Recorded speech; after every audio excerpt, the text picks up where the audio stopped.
Hello, Vincent Carroll speaking. Tutorial number 46, source points. We all use source points. We use source points because source points tend to be very powerful points, and we use them all the time, whether we call them source points or something else. But they are very, very valuable points, and let's just look at some of them. For example, a very good point that I always use is spleen 3. But if I'm tonifying the root of post heaven chi, that's providing a person with basic walkabout energy on a day-by-day basis. The root of post heaven chi, spleen chi energy, yes, by all means you do spleen 6, stomach 36, ren 12.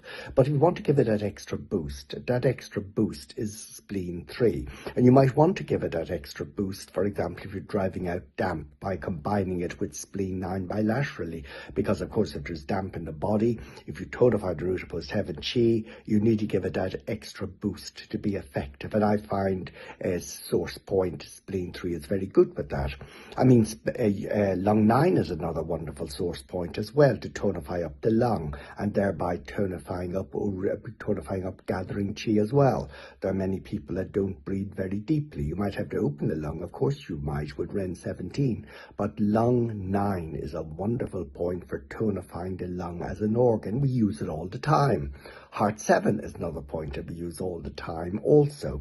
Heart 7 Shenmen is just off the pisiform bone, and in the language of acupuncture it provides the mind with a resonance, and that resonance is blood. So it tonifies heart blood to give the mind a resonance. So again, it's a point that we use it all the time. We often combine it with pericardium 6. It would be impossible to run an acupuncture practice without using source points, but at this point we're probably finding a pattern is developing. Source points of the yin channels associated with the yin organs tend to be the third point from the end. Pericardium 7 is another example of a point that is a source point. These are points used to tonify. The ultimate one probably is kidney 3, because the kidney is the root of everything. So therefore, if you tonify kidney 3, you're tonifying the source of the kidney.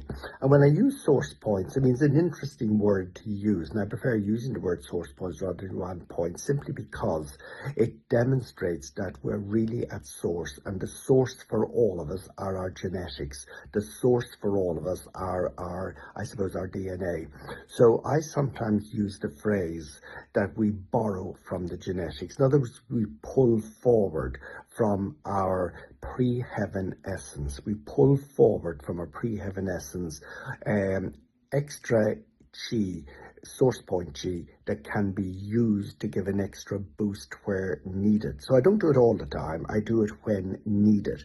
And in doing so, I'm pulling forward chi, if you like, out of a deposit account. I'm bringing forward chi that can be used wisely because there's a need to do so, because the person perhaps is sufficiently deficient that they need the extra boost of the source point. But usually we do it really without thinking, in a sense that if a person just intuitively, we know if a person's chi is down, we might add in spleen 3. If their lung chi is down, we might use lung 9. If all their chi is down, their foundational chi is down, we certainly consider kidney 3. All that is very, very normal to do. Other points, for example, though, on the yang channels, for example, stomach number 42, they tend to be the fourth point from the end in the yang channel. Stomach number 42 be a very good example. It's directly over the dorsalis pedis pulse, but still I always find the dorsalis pedis pulse wobbles out of the way because the walls of the artery are extremely elastic. And although I regularly use a source point of the stomach channel, when I went to tonify the stomach, that is, as opposed to the spleen, usually you tonify both stomach and spleen 6, stomach 36, but sometimes the stomach itself is the issue. Maybe the stomach yin is down, maybe for a variety of reasons, the type of food you eat, liver invading the stomach, so on and so forth. So when that happens, I specifically needle the stomach, and stomach 42 is source point to the stomach. On the yang channels associated with the yang organs, the source points tend to be the fourth point from the end. On the yin channels associated with the yin organs, the source points tend to be the third point from the end. So, I mean, obviously spleen 3, kidney 3, liver 3 is a wonderful point as well. You might wonder, I mean, the combination of liver tree and gallbladder 34, that's one of my favorite combinations. I use it all the time. If somebody comes in with any form of qi stagnation, of course you move qi in the liver by using the paired organ and the paired channel, which of course the gallbladder channel. So gallbladder 34 is the point, and it's often very diagnostic. Even just to palpate gallbladder 34, you often find it very strong, and of course the needling effect from it will tell you how qi stagnated the person is at liver level. And I've come on every now and again, every couple of years, when I put in a gallbladder 43, I actually witness it being ejected out. So strong can be the amount of qi gushing or rushing to the needle.